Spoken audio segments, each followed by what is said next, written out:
नमस्कार, स्वागत है आपका अनादि टीवी पर। मैं हूं आपके साथ अभिषेक इस खास कार्यक्रम में, और आज बात होगी मोदी की गारंटी पूरी करने को लेकर। छत्तीसगढ़ के मुख्यमंत्री को शपथ लिए हुए 48 घंटे हुए हैं और मुख्यमंत्री विष्णुदेव साय प्रदेश में प्रधानमंत्री नरेंद्र मोदी की गारंटियों को पूरा करने के काम में जुट चुके हैं। उन्होंने मुख्य सचिव को भाजपा का घोषणा पत्र सौंपा है, जिसमें पीएम मोदी की गारंटी है। इसमें सबसे पहले टास्क 25 दिसंबर को किसानों को लगभग 5,000 करोड़ रुपए के बोनस वितरण का है। खजाना खाली है और सरकार के सामने बोनस वितरण करना सबसे बड़ी चुनौती है। इसके बाद जिन किसानों को धान का उपार्जन मूल्य नहीं मिल रहा था, वो भी देना होगा। भारतीय जनता पार्टी ने दिसंबर से ही महतारी बंधन योजना प्रारंभ करने का भी वादा किया था, उस पर भी काम करना होगा। तेंदुपत्ता संग्रह करने वालों को भी अतिरिक्त बोनस देने की व्यवस्था करनी होगी।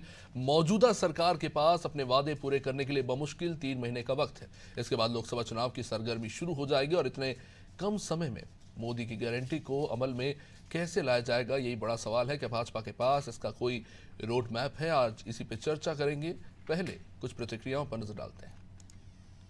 पार्टी ने विधानसभा चुनाव के पहले जब मोदी की गारंटी जारी किया था, तो उन्होंने उसने गारंटी में कहा था कि सरकार बनते ही किसानों से 3100 रुपए प्रति क्विंटल में 21 क्विंटल प्रति एकड़ धान की खरीदी की जाएगी।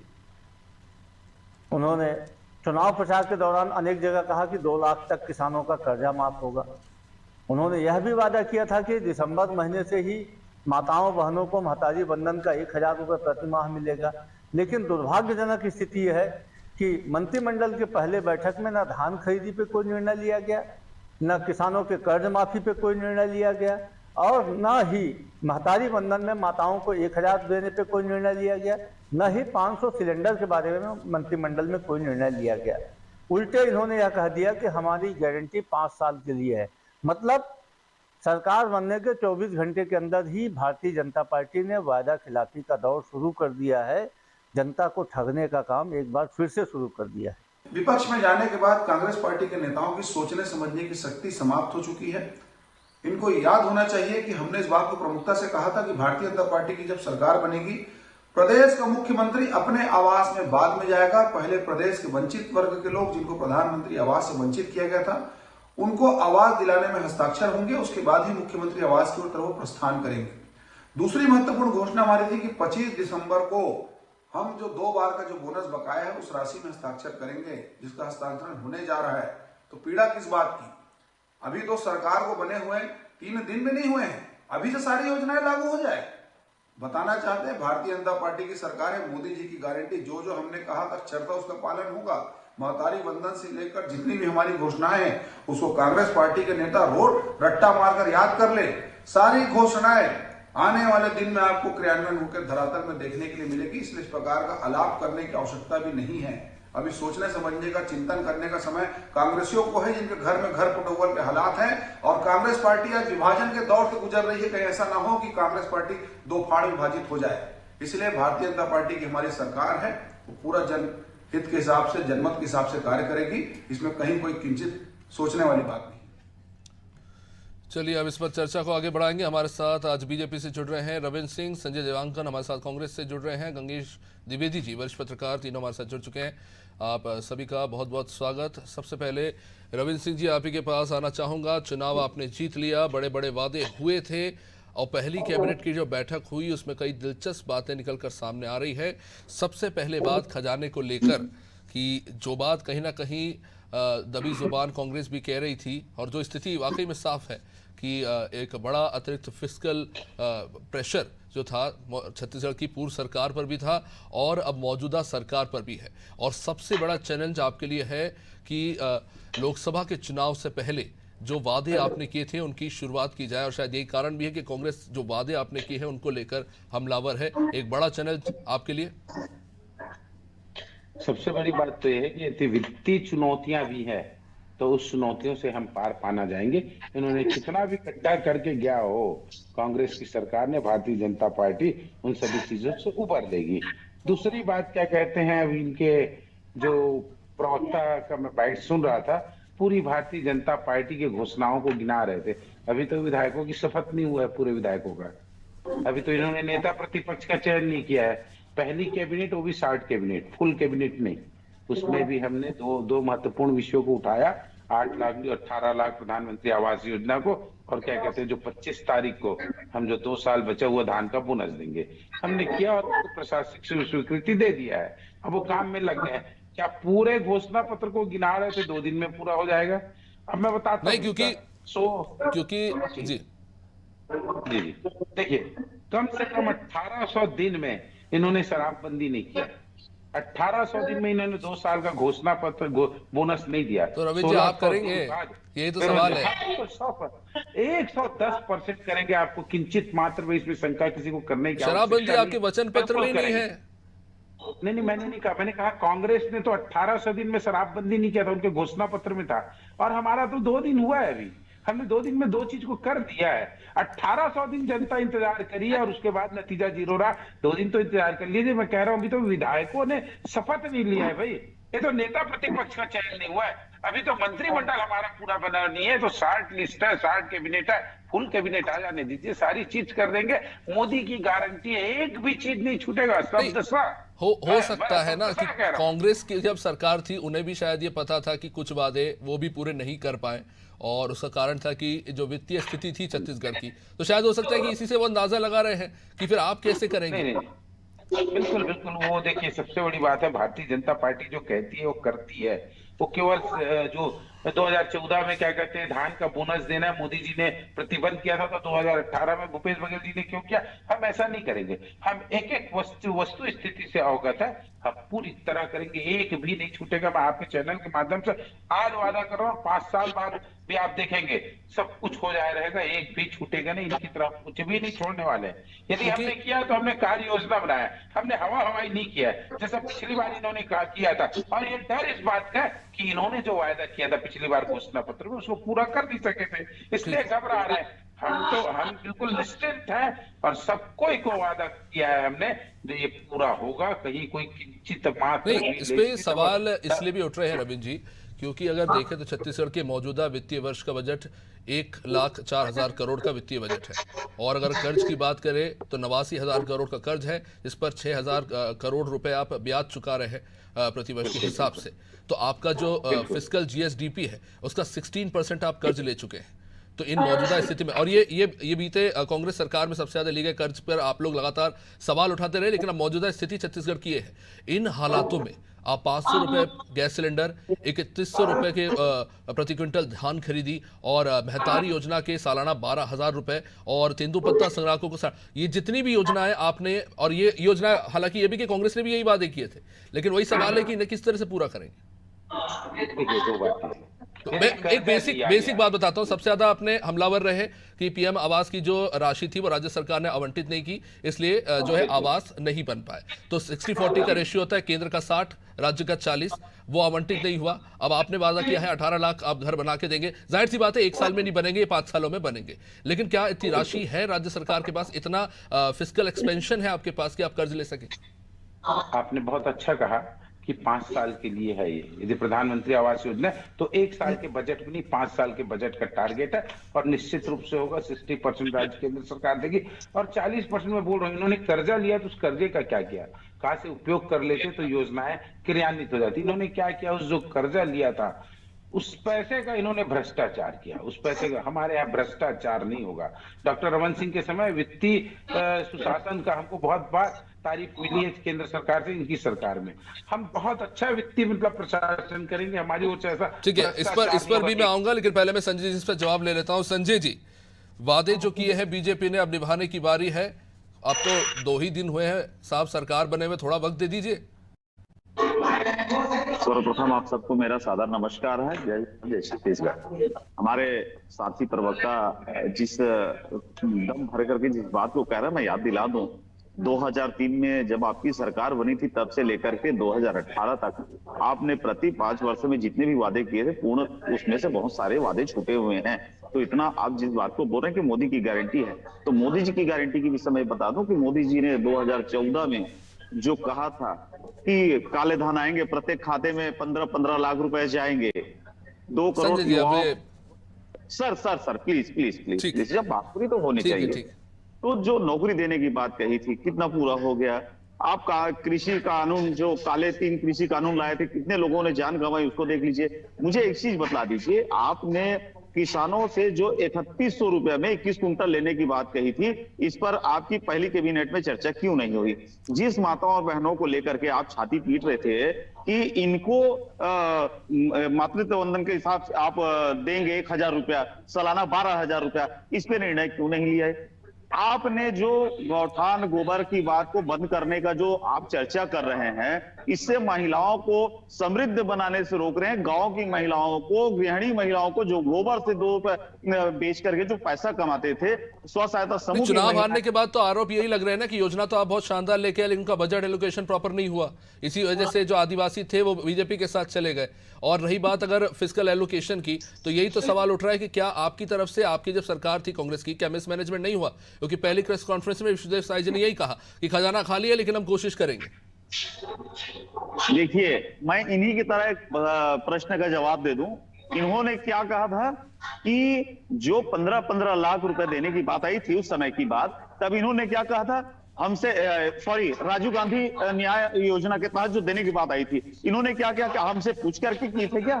केंद्र से पूछ करके किए थे क्या जो हम देंगे? अब मेरे को एक चीज बतला दीजिए, इनका डबल इंजन का सरकार बन नहीं गया तो वो तो रमन सिंह जी को भी नहीं मिला था। उन्होंने वादा कर दिया 2 साल तक, वो दे नहीं पाए क्योंकि केंद्र ने अलाउ नहीं किया।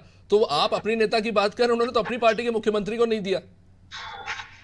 देख लीजिए, मैं उसी बात के लिए कह रहा हूं, जो ये वादा किए हैं जनता से, इस पे अगली जामा पहनाने के लिए पहले कैबिनेट में इनको लाना चाहिए था। जो मातृत्व वंदन के विषय में चर्चा होना था, 500 रुपए में गैस सिलेंडर की बात थी, वो माताओं बहनों को लाभ देने की बात थी, उसमें कहना था 3100 रुपए में जो 21 कुंटल लेने की बात थी, इस विषय पे चर्चा होना था। इन्होंने वो योजना को पहले बैठक में लाया जो इनको 5 साल में, अभी खुद बोल रहे हैं कि 5 साल में पूरा करना है, क्योंकि इनको मालूम है कि त्वरित किया नहीं जा सकता, इसलिए इसे आप बोल सकते। लेकिन हम ये कहते हैं कि आप ऐसा कोई गारंटी, जो मोदी जी की गारंटी की बात को लेकर के कहते हैं, तो ऐसी किसी योजना के ऊपर हमने जामा क्यों नहीं पहना? ऐसी किसी योजना को लेकर के आप चर्चा पे क्यों नहीं लाए जो पहले कैबिनेट की बैठक में हो और लोगों को उसका लाभ मिल सके सीधे से? ठीक है, आप बीजेपी लाभ थे, इसमें हर वर्ग को लाभ मिलता था, छत्तीसगढ़ के प्रत्येक नागरिक को लाभ मिलता था। ऐसी योजनाओं पे आपने चर्चा क्यों नहीं किया जो छत्तीसगढ़ के हर व्यक्ति को लाभ मिल सके? ठीक है, इस पर जवाब लेंगे रविंद्र जी से, लेकिन पहले मैं गंगेश जी आपके पास आना चाहूंगा।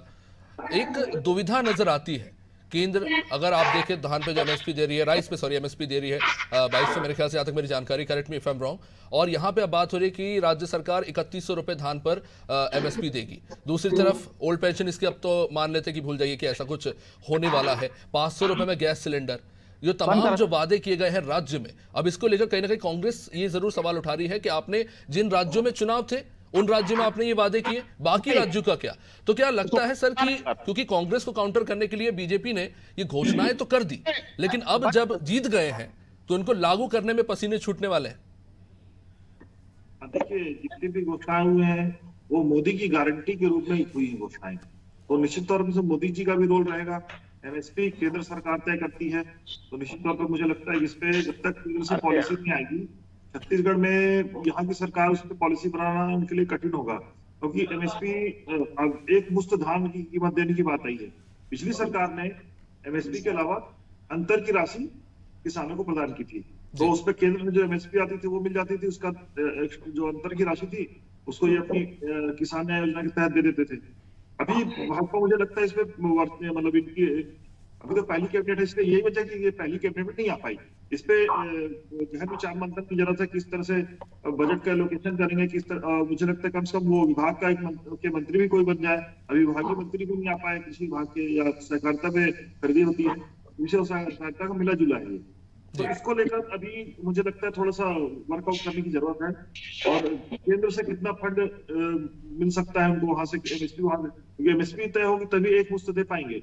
अब एमएसपी अगर वहां से केंद्र से तय नहीं हुई तो राज्य सरकार के लिए एक मुश्त पैसे देना कठिन हो जाएगा, क्योंकि उन्होंने जो घोषणा की है इसी तरह की है कि 3100 रुपए प्रति क्विंटल एक मुश्त देंगे। तो यही वजह है मुझे लगता है इसमें जो है डिले हो रहा है, क्योंकि अभी केंद्र में मोदी जी और अमित शाह जी, तब अन्य राज्यों में भी जो शपथ ग्रहण समारोह हो रहे हैं उनमें व्यस्त हैं, मंत्रिमंडल विस्तार में व्यस्त हैं, तो इस तरह है। मुझे लगता है इसके बाद पूरी के आसपास ये मामला सुलझ जाएगा, इसमें सारी पॉलिसी तय हो जाएगी। जी जी। गंगेश जी, अगर लोकसभा चुनाव के परिप्रेक्ष्य में देखें तो यहाँ पर चलिए आदिवासी आपके साथ है, लेकिन बाकी भी और भी वर्ग है जिन्हें आपको साथ लाना होगा। कर्मचारी वर्ग के लिए क्या कहेंगे? Old pension scheme notification Bhupesh Baghel सरकार में जारी हो गया, हालांकि वो जो केंद्र के पास जो पैसा था एनपीएस का वो वापस अभी तक नहीं मिला, तो क्या ये प्रायोरिटी में रहेगा बीजेपी के ओल्ड पेंशन स्कीम जो कर्मचारियों को साथ रखेंगे, या लगता है कि कर्मचारियों को इसमें ज्यादा दिलचस्पी नहीं है? मुझे लगता है कि इसमें ज्यादा बेहतर रविंद्र जी बता पाएंगे, क्योंकि देखिए इन्होंने तो वादा नहीं किया, कांग्रेस ने उस पर इनिशिएटिव लिया था। अब सरकार बदल चुकी है, अब इनके ऊपर निर्भर करता है कि वो इसको जारी रखे या उसको स्टॉप कर दे, क्योंकि शुरू तो नहीं थी इसकी नोटिफिकेशन जारी हो पाए, लेकिन लोगों को मिलना शुरू नहीं हो पाया था। तो कहीं ना कहीं इस पे बैठक करनी होगी और कर्मचारी जो संगठन है उनसे और विभाग के जो बनेंगे मंत्री, इन सब चीजों में समय लगने वाला है। तो मुझे लगता है इसको अभी मेरे ख्याल से इनकी प्राथमिकता होगा भी नहीं, क्योंकि इनके पास जो मोदी की गारंटी उसको पहले करेंगे, उसके बाद इन सब चीजों पर ध्यान दे पाएंगे, मुझे ऐसा लगता है। निश्चित है। रमेश जी, आपके पास आऊंगा। पहली प्रेस कॉन्फ्रेंस होती है, यही सवाल दागे गए थे जिस पर आज हम चर्चा कर रहे हैं, और मुख्यमंत्री जी ने जो जवाब दिया कि अतिरिक्त भार है और खजाना खाली है, तो क्या हम मान लें कि पूरी तरह से केंद्र पर निर्भर है राज्य सरकार इस वक्त, जो वादे आपने किए हैं उनको लेकर? नहीं, छत्तीसगढ़ का जो बजट है, जैसे लास्ट टाइम भूपेश बघेल जी ने किया था 1,25,000 करोड़, तो उससे ज्यादा बजट का तो निश्चित रूप से आएगा। और छत्तीसगढ़ वैसे भी मतलब खनिजों से और अन्य संसाधनों से परिपूर्ण है, और तीसरी बात है केंद्र से भरपूर हमको सहायता मिलेगी, तो हम किसी प्रकार से चिंतित नहीं है। अब मैं एक दो बातों का जवाब देता हूं कि अभी तो 13 तारीख को शपथ हुआ, 14 को हमने 2 वादों को पूरा कर दिया, और कांग्रेस के प्रवक्ता बोलते हैं महतारी वंदन योजना को क्यों नहीं किया आपने कृषि का वो नहीं किया। अरे भैया, क्या हमारा अंतिम मतलब कैबिनेट की बैठक थी क्या, जो हम अभी वादा पूरा नहीं किया और उस पर आप चर्चा करना शुरू कर दिए? अभी तो पहला कैबिनेट है, वो भी 60 कैबिनेट था, तो आप कैसे बोल रहे हैं महतारी वंदन को नहीं, आपके अनुसार हम तय करेंगे क्या? निश्चित रूप से हमने कहा एक चीज होगा। अब एनपीएस और ओपीएस में भी आ जाता हूं मैं। एनपीएस कब लागू हुआ? 2004 में, ठीक है, 3 में। और 2004 से 2014 तक किसकी सरकार थी? केंद्र में मनमोहन सिंह की सरकार थी।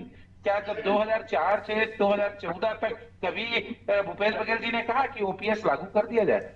और जब 2014 में इनकी सरकार चली गई, अब 2018-19 में एनपीएस को हटाने की बात करके ओपीएस की बात करते, 10 साल आपने क्या किया? तब आपको एनपीएस की गड़बड़ियां नहीं दिखी, तब आप ओपीएस नहीं ला सकते थे?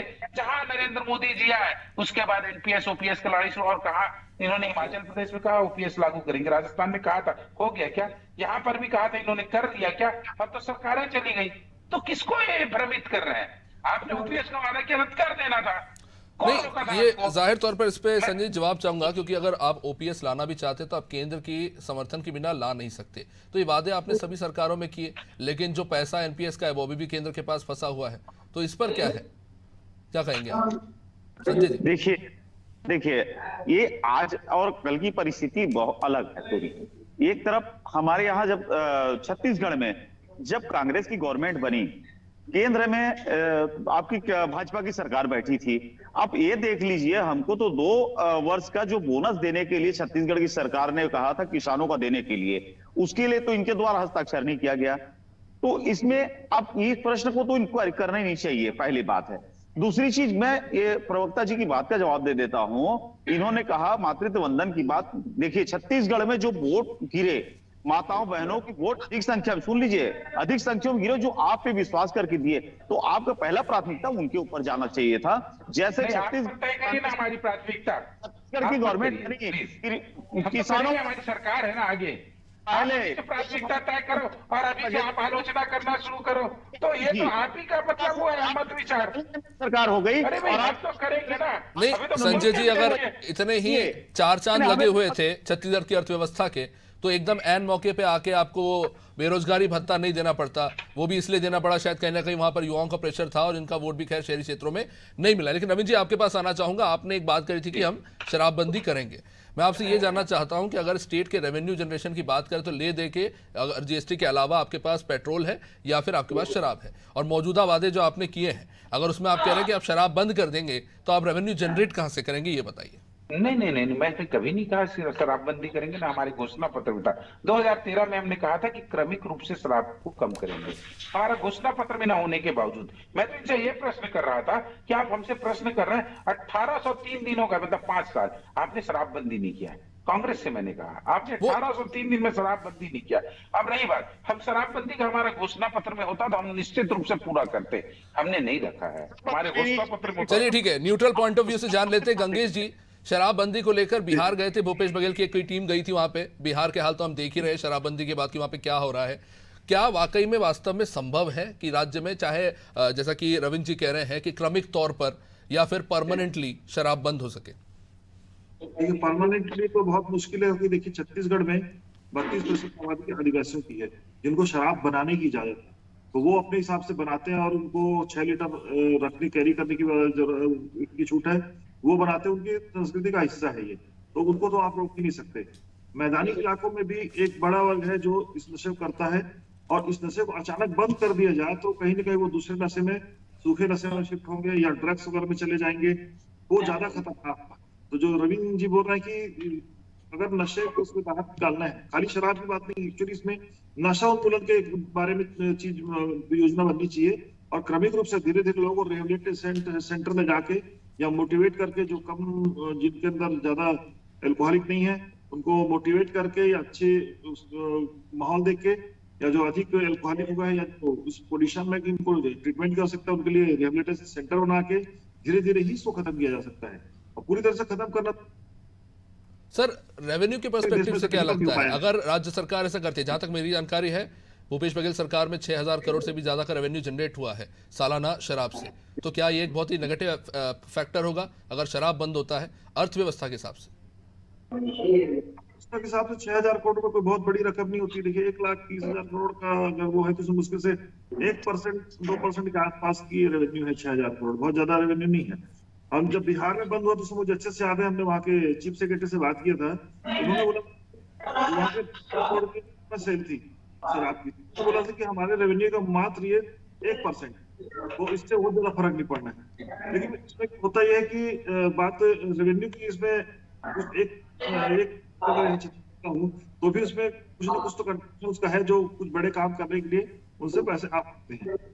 और दूसरी बात, अगर इसको अचानक बंद कर दिया जाए तो पूरे देश में ऐसा कोई उदाहरण नहीं, चाहे गुजरात का ले लो आप, चाहे आप बिहार का ले लो, सारे ऐसे स्टेट्स के जो लगे हुए क्षेत्र हैं वहां से पूरी तस्करी होकर शराब आती है, जहरीली शराब पीने की घटनाएं ज्यादा बढ़ती हैं।